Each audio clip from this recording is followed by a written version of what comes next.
We are with Crystal Yauger, our amazing director of nursing at Berkeley Square, and she's my friend. She's an amazing team member, but we are just chatting about life in general. And I just found out by trickery. Tell me about opera singing. There's not much to tell. I can just do it. How? Tell me. Let me hear it. No. Yes. No, I'm sorry. Who has heard your opera singing? Just my children and my husband. Yeah, and your kids are And into my BMX? mother and my brother, obviously. Your brother has heard your opera singing? Well, you know, we grew up together, so he So didn't how really have a high? choice. How high do you go? I'm pretty high. It's pretty impressive, but it's something I do just to aggravate my children. So do you give them chores in opera? um, It's time to clean the garage. I usually sing their goodnight song to Oh them my in opera. gosh, please. So Sing the goodnight song. no, I can't. Please. I really can't. Oh. All right. So tell us about your career path as a nurse at Berkeley and Community First. So I started here, actually Westover. I started at Westover about 8 years ago, and it was the place to be. If you were an LPN, that's in this area, that's where you wanted to work.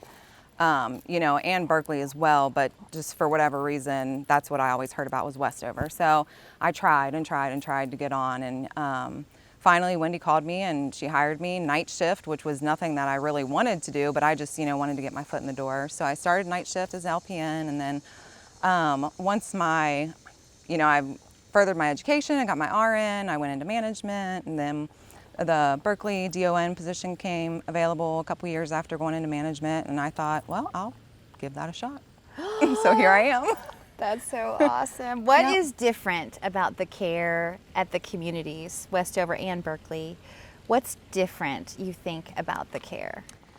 I really think that, you know, while there's many wonderful places, I've never worked with so many caring people. I mean, everybody from housekeeping to maintenance to nursing to dietary. There's so many special people in each one of the campuses that, you know, really truly care and go the extra mile and, you know, do all of these crazy and nice and just, you know, all these gestures for the people that live here. And I just think that's something really special. I mean, it's like, you know, sometimes they say there might be one bad apple, but I don't know that I could think of one. You know, at either place, everyone has so many wonderful talents and things that they bring to the team. And so it's nice. It's a wonderful mix of people.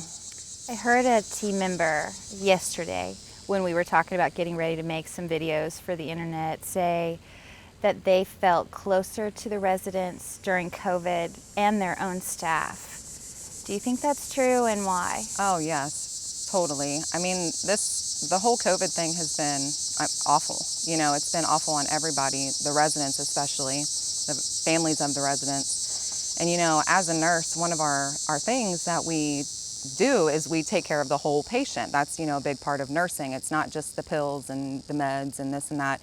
It's, you know, the whole entire patient. So that's something that we're used to doing, but this, you know, the COVID pandemic has really pushed us to be that in so much more ways, because, you know, we're trying to make up to be the family that can't come in, to help with the activities because we can't have people come in. You know, you're wearing so many different hats, so much more than you used to.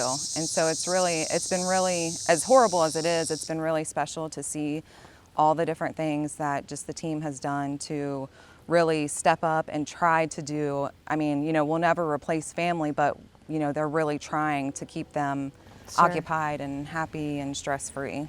So I think that families expect this, you know, high level of care from Berkeley and Westover, which is giving medicine and giving the clinical side of who we are, but the special sauce is somehow, by your leadership through these nurses and aides and everyone in this building, genuinely do more than that baseline. Yeah. Genuinely Absolutely.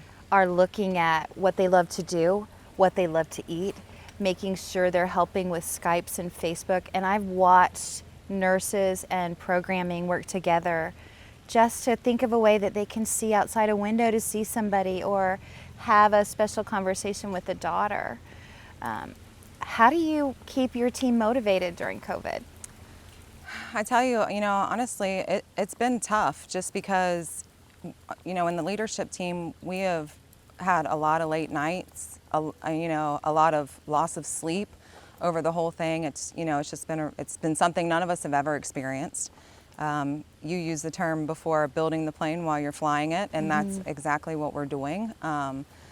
But so I try to stay positive. I try to be fun, and I like to have fun when I'm at work, and you can't always do that, but most of the time you can make things fairly fun. And so that's just something that I try to do, motivational quotes or just any little dorky thing that I can do to make them laugh, whether it be dressing up as a taco and dancing around. I mean, I'll do anything to keep them pumped up, I guess, Right. Well, it's a heavy-hearted job sometimes. Yes. And so you have to balance serious, very serious clinical things with how much you care for your own team. Right. How would you describe your staff besides just really good and really nice?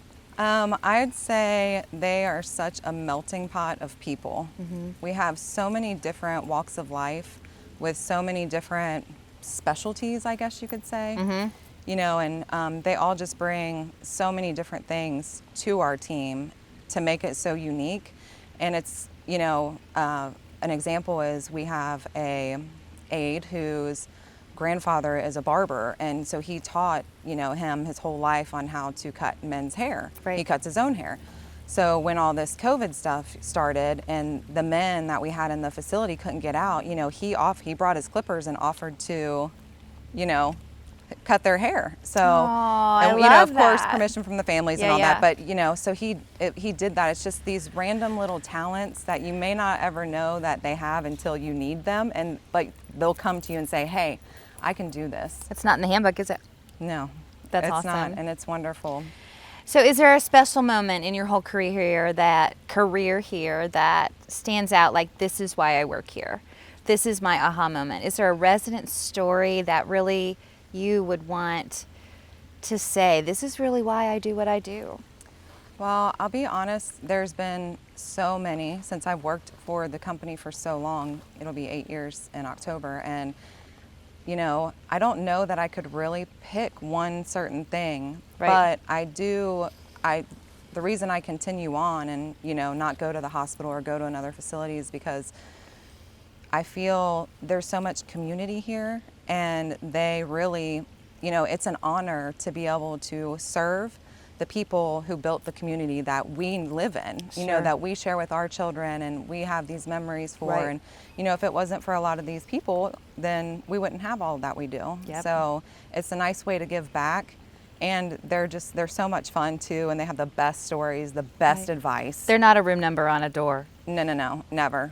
I mean, I've learned so many life lessons just from, talking and to some of the residents here. Is it true we've had retired nurses volunteer during COVID to put Yes. us in that live here? Yes, they're like, check me in, That's I'm ready awesome. to go. So it's, that shows a lot too with just the community, the entire community, not just, healthcare, but even everyone's just willing to help wherever they can to get through this. So you manage the largest team in our company during a 100-year pandemic. Yes. What do you lose sleep at night about? Oh my gosh. What do you worry about?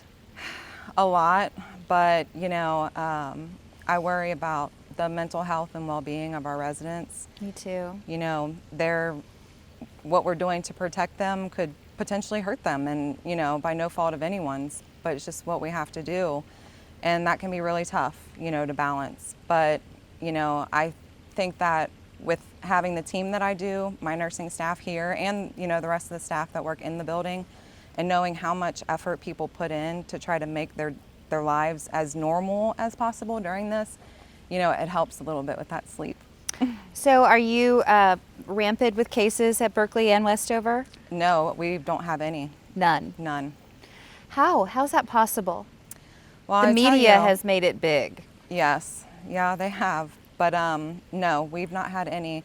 And I have to give kudos to my bosses, the senior management leadership team, because they were on it. You know, they got wind of this, and before you know it, I'm in meetings till 7, 8, 9 o'clock at corporate, and we're discussing it.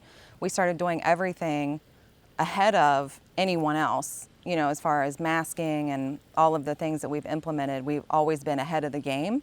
And I give a lot of that to our leadership team because they were so, proactive Right. to get ahead of it And I think prevent safety it. really drives the mentality first of all of us that Mm-hmm. are leaders, whether it's a senior or a director level. Right. Safety is a big deal. Yes. And people, I think, have never felt more safe here because we're here, Yeah. because we care. So the last question, ready? I'm ready. In one word, Uh, how would you describe Berkeley Square? One word. I would say community.